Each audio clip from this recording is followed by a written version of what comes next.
Hər kəs salamlayıram. Növbəti mövzumuz Azərbaycan Respublikası qanununa əsasən məktəbəqədər təhsil haqqında ümumi müddəalardır. Bu müddəalar nələrdən ibarətdir?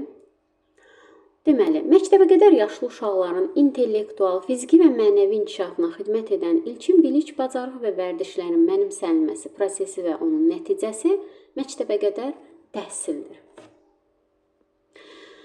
Məktəbəqədər təhsilin dövlət standartlarına uyğun olaraq məktəbəqədər yaşlı uşaqların tərbiyəsini, əqli, fiziki, mənəvi inkişafını və ümumi təhsilə hazırlığını həyata keçirən təhsil müəssisəsi məktəbəqədər təhsil müəssisəsidir. Uşaqların ailənin, cəmiyyətin və dövlətin tələbatına uyğun olaraq elmi pedaqoji prinsiplər əsasında hazırlanan məktəbəqədər təhsil əsasında məktəbəqədər təhsil sahəsində dövlət siyasətinin həyata keçirilməsinə xidmət edən ümumi normalar məcmusu məktəbəqədər təhsilin dövlət standartlarıdır. Təhsil prosesində uşaqların fərdi xüsusiyyətləri, maraq və tələbatları, fiziki və əqli inkişaf səviyyələri, psixofizioloji xüsusiyyətləri nəzərə alınmaqla təşkil olunmuş sistem məktəbəqədər təhsildə diferensiallaşdırma sistemidir. Uşaqların əqli, fiziki inkişafı və təhsil nailiyyətləri haqqında toplanmış məlumatların dəyərləndirilməsi prosesi məktəbəqədər təhsildə qiymətləndirmə prosesidir. Məktəbəqədər yaşlı uşaqlarda bilik, bacarıq və vərdişlərin, səriştələrin, mənimsənilmiş biliklərin, gündəlik həyatda tətbiq etmə bacarığının əldə edilməsi və təhsil alma üçün motivasiyanın formalaşdırılmasına yönəlmiş proses məktəbəqədər təlim prosesidir. Sağlamlıq imkanları məhdud olan məktəbəqədər yaşlı uşaqların təhsil alması üçün yaradılmış təhsil müəssisələri məktəbəqədər xüsusi təhsil müəssisələridir. Məktəbəqədər təhsil müəssisəsində təlim-tərbiyə işlərinə metodik rəhbərliyi həyata keçirən ali pedaqoji təhsilli mütəxəssis metodistdir.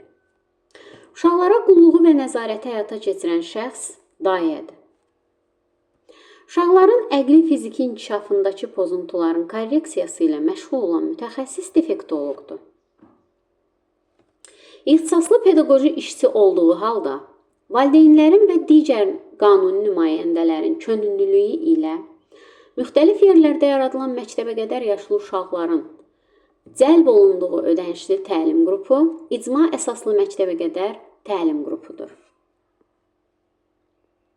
Sağlamlığından, potensial imkanından, maddi təminatından asılı olmayaraq, uşaqların birgə təhsil almaq hüququnun təmin edilməsi inklüzivlikdir.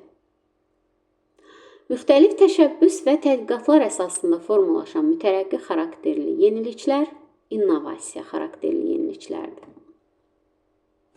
Uşaqların qanunlarına, hüquqlarına və qanunla qorunan mənafelərinin təmsil edən valideynlər, övladlığa götürənlər, qəyyumlar qanuni nümayəndələr hesab olunurlar. Valideynlər və digər qanuni nümayəndələrin istəyi nəzərə alınmaqla yaş kateqoriyasına uyğun olaraq uşaqlar üçün qısaldılmış gün rejimi əsasında təşkil edilən təlim qrupu qısa müddətli təlim qrupudur.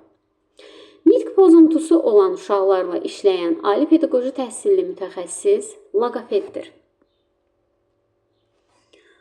Xüsusi təhsil şəraitində ehtiyacı olan fiziki çatışmazlığı, əqli və ya psixi ləngimələri olan uşaq sağlamlıq imkanları məhdud uşaqlardır.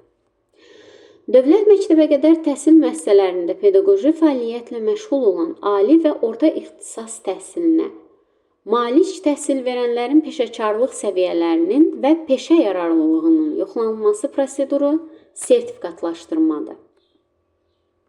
Təlim nəticələri və inkişaf sahələri üzrə məzmun standartlarını, pedaqoji prosesin təşkili, təlim nəticələrinin qiymətləndirilməsi və monitorinqinin aparılması sistemini özündə əks etdirən dövlət sənədi təhsil proqramı kurikulumdur. Təlim məzmun komponentlərinin əlaqələndirilməsini təmin edən didaktik prinsip təhsildə inteqrasiyadır. Uşaq şəxsiyyətinin formalaşmasına yönəlmiş bacarıqlar şəklində ifadə edilən təlim nəticələrinin məcmusu təlimin məzmunudur. Uşaqların tərbiyəsini, hərtərəfli inkişafını, məktəbə hazırlıq təlimini təşkil edən və həyata keçirən, məktəbəqədər təhsil sahəsi üzrə ali və orta ixtisas təhsilli şəxs, tərbiyəçi, müəllimdir. Bu mövzumuz bu qədər. Çox sağ olun.